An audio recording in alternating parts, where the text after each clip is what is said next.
opa, oma, yangti, yangkung, serta sahabat PKLU GPIB dimanapun berada.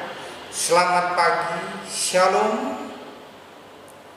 Pada hari ini Jumat tanggal 7 Oktober 2022, kita berjumpa secara virtual dalam program saya dan PKLU GPIB membaca Alkitab bersama.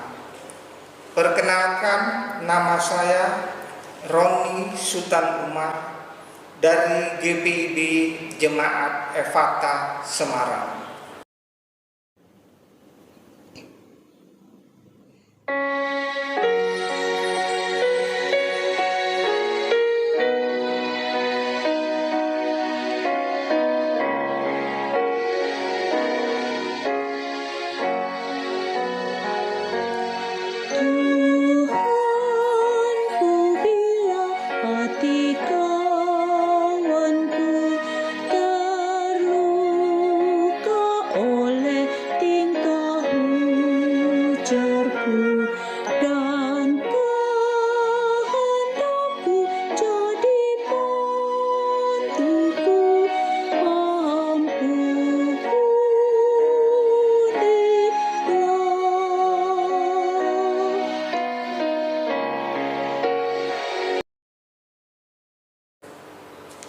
Sebelum kita membaca Alkitab,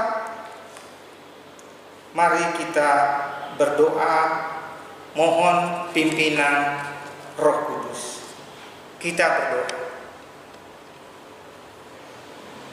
Bapa di surga, pada pagi hari ini kami datang ke hadirat-Mu yang kudus, mengucap syukur dan terima kasih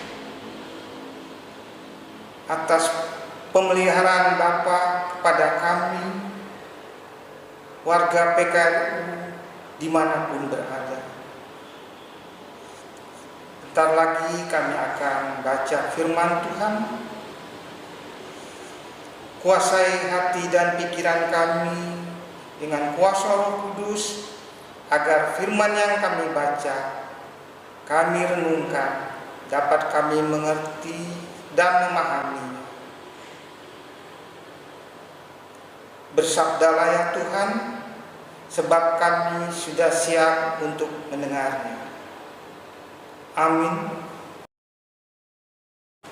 Pembacaan Alkitab pada pagi hari ini yaitu dari Kitab Perjanjian Baru, Surat Paulus kepada jemaat di Kolose, pasal 3 ayat 18 sampai 21 yang menyatakan, hai istri-istri, tunduklah kepada suamimu sebagaimana seharusnya di dalam Tuhan. Hai suami-suami, kasihilah istrimu dan janganlah berlaku kasar terhadap dia. Hai anak-anak, taatilah orang tuamu dalam segala hal, karena itulah yang indah di dalam Tuhan. Hai bapak-bapak, janganlah sakiti hati anakmu, supaya jangan tawar hatinya. Demikianlah pembacaan firman Tuhan pada pagi hari ini. Berbahagialah kita semua yang mendengar firman Tuhan, merenungkannya, menghayatinya, serta melakukannya dalam kehidupan sehari-hari.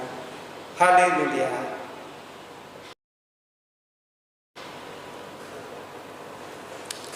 Renungan pada pagi hari ini dengan judul sesuai dengan SBU, yaitu jangan sakiti hati sesama. Perikop pembacaan ini berbicara tentang relasi dan tanggung jawab antar keluarga, suami istri, anak, orang tua. Namun yang menjadi perenungan kita ialah ayat 21. Paulus menasihatkan orang tua tentang tanggung jawab terhadap anak-anaknya, tentang larangan dan dampak dari larangan itu. larangan janganlah sakiti hati anakmu. Dampaknya supaya jangan tawar hatinya. Paulus memberikan nasihat yang berisi larangan dan dampaknya terhadap relasi antar keluarga, karena posisi anak-anak dalam konteks budaya kuno cukup memprihatinkan. Mereka yang masih berada di bawah pengawasan ayahnya tidak memiliki hak apapun. Anak-anak adalah properti sang ayah. Dalam kasus tertentu, keadaan anak-anak lebih menyedihkan daripada para budak, karena ayah berhak menentukan apakah bayi yang lahir layak untuk hidup atau tidak. Ayah dapat menjual anak-anaknya menjadi budak. Bahkan setelah anak itu bebas, ia masih bisa dijual lagi. Jadi, ayah berkuasa atas hidup anak-anaknya. Keberadaan anak-anak yang memprihatinkan inilah yang mendorong Paulus menasihati para ayah agar tidak menyakiti hati anak-anaknya. Sakiti hati artinya mengaduk-aduk hati seseorang, baik untuk sesuatu yang buruk maupun baik. Dampak dari larangan tersebut adalah agar menjaga hati anak-anak supaya tidak jadi tawar. Alkitab versi Inggris menerjemahkannya dengan kehilangan hati atau dipatahkan semangatnya, atau berkaitan dengan kemarahan, dan kemarahan berubah menjadi kepahitan. Berdasarkan nasihat Paulus pada ayat 21, kita perlu menjaga sikap dan perbuatan agar tidak menyakiti hati sesama, baik kepada anak maupun sesama. Kita tidak dapat bersikap semena-mena terhadap orang lain, termasuk anggota keluarga kita. Menyadari bahwa dampak dari menyakiti hati orang lain adalah melukai, kehilangan semangat hidup, kemarahan, dan kepahitan hidup seseorang. Hidup saling mengasihi, bukan menyakiti. Amin.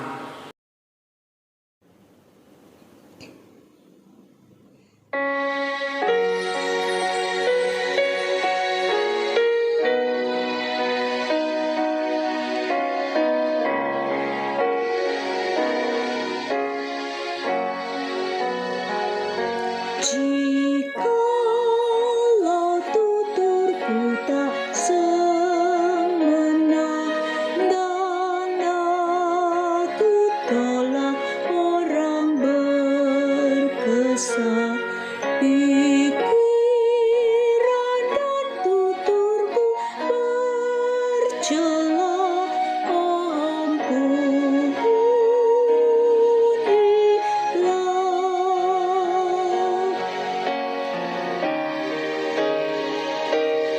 dan hari ini aku bersembah serta padamu Bapa berserah. Berikan aku kasih-Mu mesra. Amin.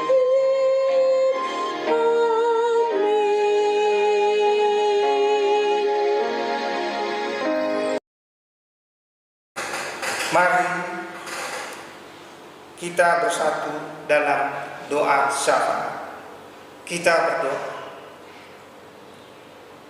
Bapa di surga, kembali kami datang ke hadirat-Mu yang kudus, mengucap syukur dan terima kasih. Kalau firman Tuhan pada pagi hari ini sudah kami sampaikan dan kami renungkan, serta kami hayati, biarlah firman Tuhan yang kami baca, kami renungkan ini boleh kami lakukan dalam kehidupan kami. agar kami para orang tua lebih mengasihi keluarga dan anak-anak. Terima kasih Bapa di surga untuk firman Tuhan pada pagi hari ini. Pada kesempatan ini kami berdoa untuk bangsa dan negara yang kami cintai. Bapa di surga, berkati para pemimpin bangsa kami, Bapak Presiden beserta seluruh kabinet. Tuhan, berkati para pemimpin kami dalam menjalankan roda pemerintahan ini. Biarlah para pemimpin bangsa ini takut akan Engkau Tuhan, agar bangsa dan negara ini boleh jalani damai sejahtera di negara yang kami cintai. Kami menyerahkan pemimpin bangsa kami ke dalam pertolongan Bapa di surga. Terima kasih Bapa di surga. Kami juga berdoa untuk gereja-gereja yang berada di muka bumi, khususnya gereja Protestan di Indonesia bagian barat yang berada di bumi Nusantara. Bapak berkati para pendeta yang Bapak utus di jemaat-jemaat, berkati para pendeta dalam melaksanakan tugas pelayanan, berkati juga kehidupan keluarganya. Kami juga berdoa untuk seluruh perkat yang ada di GPIB, khususnya PKRU. Tuhan, berkati seluruh pengurus anggota PKRU dimanapun mereka berada. Tuhan, berkati mereka semua. Begitu pula kami berdoa untuk saudara-saudara kami yang lanjut usia dalam pergumulan kesehatannya. Tuhan, Engkau menolong, menguatkan khususnya iman percaya mereka, agar mereka senantiasa mengucap syukur, berserah penuh kepada Tuhan dalam kehidupan mereka. Terima kasih Bapa di surga. Inilah doa dan permohonan kami yang kami alaskan hanya di dalam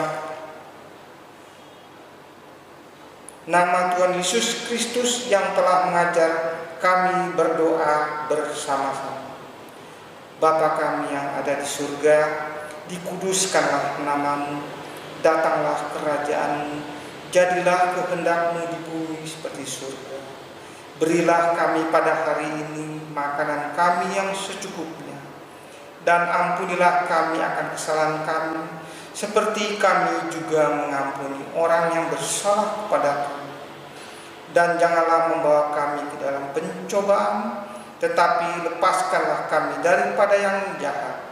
Karena Engkaulah yang punya kerajaan dan kuasa dan kemuliaan sampai selama-lamanya. Amin. Bapak, Ibu, Opa, Oma, yang tiangku, demikian saya dan PKRU GPIB membaca Alkitab bersama. Jaga kesehatan, tetap semangat. Tuhan Yesus memberkati kita selalu.